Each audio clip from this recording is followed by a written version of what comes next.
Not a robot. Good night.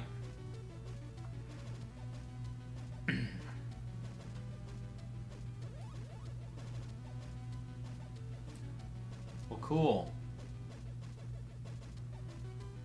If I call you and you don't answer, it's always because you're asleep. Always.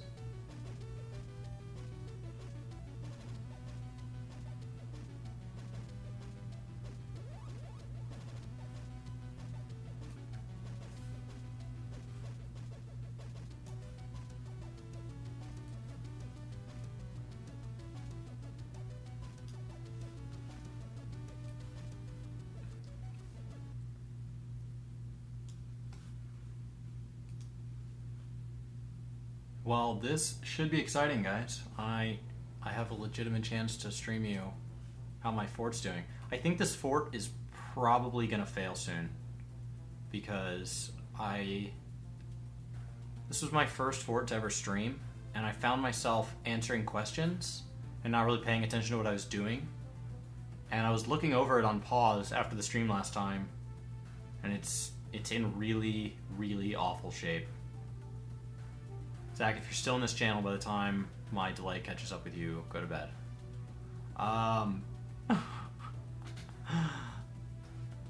But yeah, this fort's in rough shape. So if it does fail, then maybe next time I can show you guys a little more of what I'm actually using in my personal forts with the track layout, instead of kind of just tutorial tracks where they're not really... Because I actually kind of lay them on top of each other and beside each other for the purposes of kind of future power. And to make sure I still knew how to build a power plant without a huge amount of reference, I tried to build one without looking it up last night and flooded my fort on my other computer.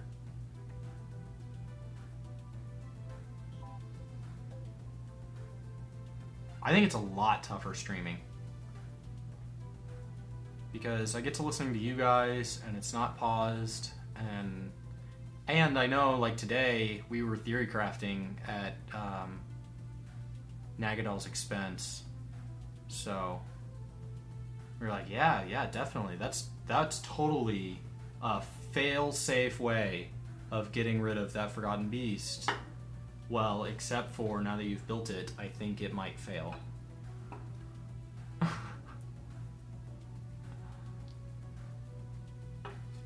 But not a big deal.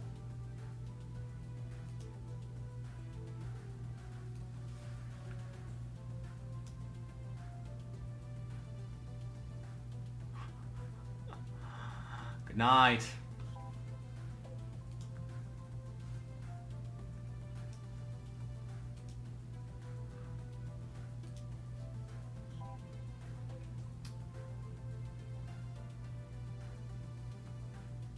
I think streaming kind of livens it up, though. I do think it's interesting that our community does not. No two people stream at the same time. So hopefully, I'm not crunching in on somebody's time here. Well, I don't know that means it's good work, since I flooded my base. So I don't know that that's actually. I think that's kind of a sign that I do still need to be referencing. Which is why I actually have my laptop set off to the side here, so that I can reference things. Zach, are you still in this stream? I'm not gonna wake up till next week. Which I do need to open up the wiki.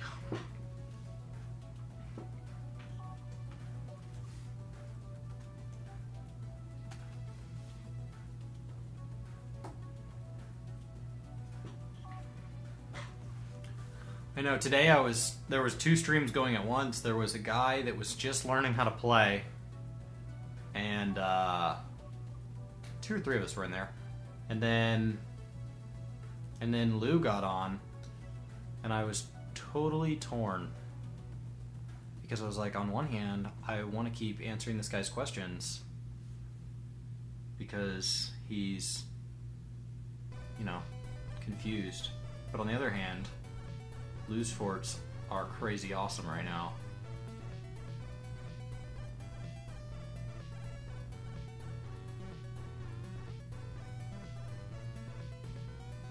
I would love to see more people streaming.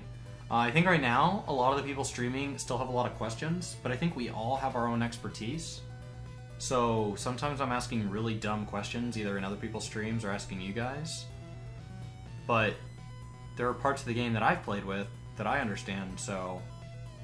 Like, you all use military, and I don't know if that's come from the streaming community has kind of taught each other, and so that information's just built on itself, or if one of you is already an expert. But I have no idea how to do any of the stuff you guys have been doing with military. I've been learning so much, because I used to use only passive defenses and build like lava traps and magma traps, which always ended poorly. And I tried a couple freezing traps and various airlock systems where I could kind of just pin them and control them, so if I couldn't kill them, I could just lock them away.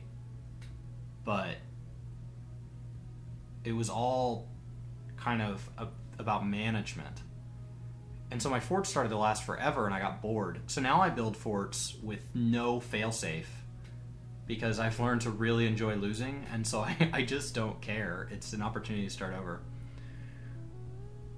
And it's kind of forced me to learn military, because otherwise I fail to the first assault, and I feel really dumb. Wow, 100 soldiers. That's insane. Okay, so from what I understand, in version 34.11 right now, the soldiers...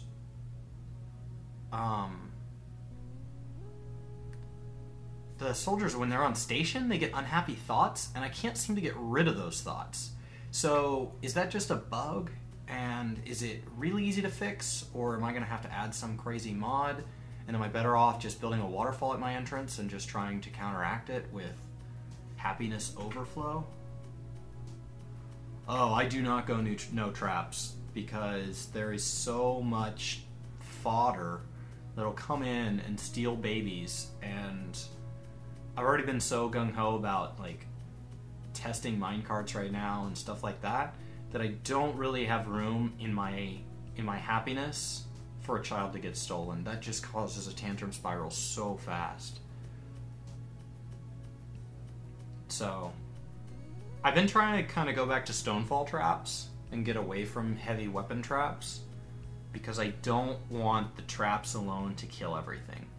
But I do want it to kill all the little stuff. And that way the sieges can still get through, because with their armor, the stonefall traps don't really do crap.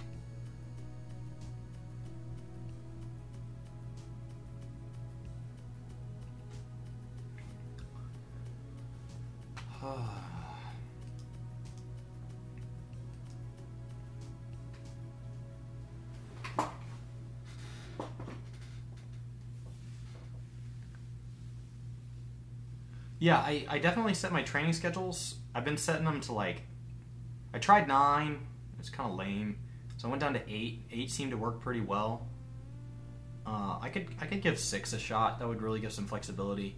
The other thing I've been doing is, with Dwarf Therapist, I've been making my soldiers the only people in the fortress that are allowed to haul. And so it kind of lets my dwarves, like, if you're not going to be in the military, you're going to be good at something. I don't need you just carrying crap around all the time. You know, and once I get these automate stuff up, yeah, I haven't used a single danger room yet. I've really thought about it. The other day I said I thought about it in a channel, and you guys were like, no, it's an exploit. I was like, I was just saying it out loud. I wasn't... But, yeah, and I do only run with 1 training room. And I just put it out at my gate. And then if I open up to the caverns, I run with 2 training rooms. Half my squad's down there, half my squad's up there. Yeah, maybe if you're finding 6 is pretty good, and 8 is kind of what I'm finding is pretty good. Maybe 7 is really a perfect idea. But yeah, the hauler thing, it's been great to have them. And now that there's no penalty for having people not be good at diagnosis, I've also made my soldiers diagnosers, because there's always hurt soldiers, and so it's great if they can just help each other.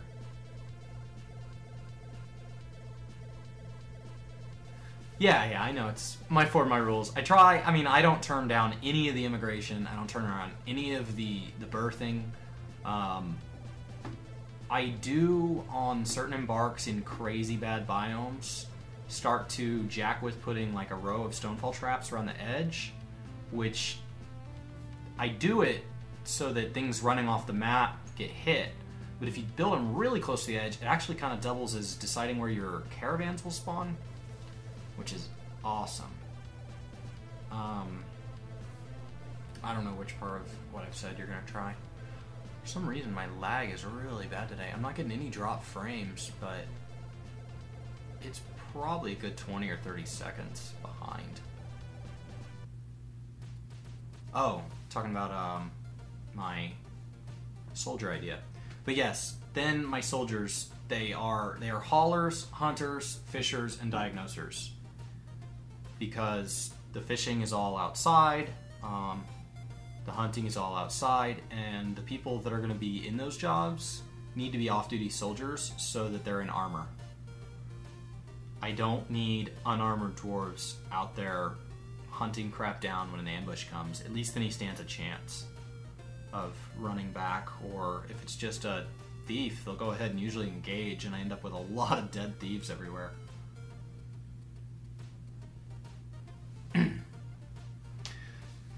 But yeah, I kind of look forward to this fort failing, and just saying, you know, this taught me a lot about streaming, and a lot, you know, about how to show people kind of what I'm doing.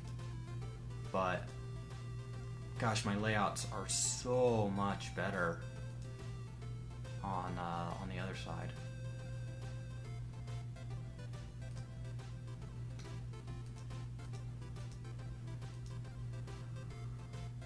Okay, there we go.